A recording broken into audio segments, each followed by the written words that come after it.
হজযাত্রীর চাহিদা থাকলেও ভিসা জটিলতা সহ নানা কারণে ফাঁকা থাকছে এয়ারলাইন্সের কিছু আসন। এতে পরবর্তী সময়ে আসন নিয়ে জটিলতার শঙ্কা দেখা দিয়েছে।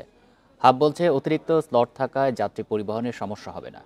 আর হজ অফিস বলছে ভিসা না পাওয়াদের পরবর্তীতে টিকিট রি ইস্যুর ক্ষেত্রে প্রযোজ্য হবে না বাড়তি ফি। বান্ডেল থাকলে প্রতি সেনমানিতে টাকা বাঁচবে। বিকাশ সেনমানি বান্ডেল কিনে জিতুন প্রতি লেনদেনে। হজযাত্রা চতুর্থ দিনে ফ্লাইট সংখ্যা 10টি। এর মধ্যে 7টি ফ্লাইটেই সর্বোচ্চ 3% পর্যন্ত টিকিট অবিক্রিত রয়েছে, যার মধ্যে সবচেয়ে বেশি সৌদি এয়ারলাইন্সের।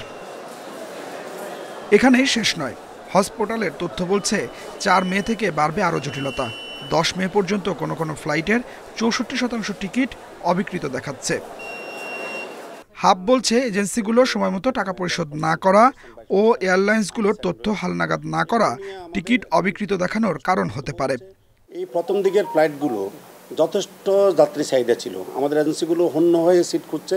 এয়ারলাইন্সগুলো থেকে বলা হয়েছে কোনো রকম সিট নাই, সব বুকড এবং সব ফ্রি অর্ডার তারা রিসিভ করেছেন। সেই ক্ষেত্রে এই আনঅ্যাসাইন্ড দেখানোর কোনো সুযোগই নেই। আর যদি কোনো কারণে তাদের কোনো এজেন্সি ফ্লাইট ক্যান্সেল করে থাকে, সেই তথ্য আমাদেরকে জানানোর কথা। এয়ারলাইন্স একমাত্র ফ্লাইনাস তাদের আগামী দিন এবং পরশু দিনে 40টা সিট খালি আছে। এটা গতদিন আমাদেরকে অবহিত করেছেন, সাথে সাথে আমরা আমাদের সদস্যদেরকে অবহিত করেছি এবং এটি সমাধান হচ্ছে। হজটা যেন সুষ্ঠুভাবে যেন হয়, যেন কোনো সমস্যা না হয়, সে ব্যাপারে আমরা উদ্যোগ গ্রহণ করছি এবং আমরা তদারকির ভিতরে আছি।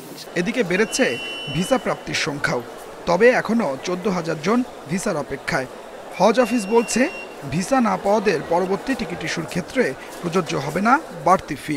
ভিসা সংক্রান্ত কারণে কারো নির্ধারিত সময়ে ফ্লাইটে যেতে না পারেন, তাহলে তার যে পুনরায় যে টিকিট রিইস্যু করা হবে, সেখানে যেন তার কাছ থেকে অতিরিক্ত কোনো চার্জ গ্রহণ না করা হয়। আনঅ্যাসাইন্ড থাকা অবস্থায় যেন কাউকে আসলে ফেরত না দেওয়া হয়। যতক্ষণ পর্যন্ত টিকিট সিট অ্যাভেলেবল আছে ততক্ষণ পর্যন্ত যেন টিকিট ইস্যু করা হয়, সে বিষয়ে আমরা অনুরোধ জানাবো। বিমান বাংলাদেশ সহ 3টি এয়ারলাইন্স 232টি ফ্লাইটে এবছর 87,100 জন হজযাত্রী পরিবহন করবে। এরই মধ্যে সৌদি আরব পৌঁছেছেন 15,000-এর বেশি মানুষ। Adilur Rahman, independent news, Dhaka.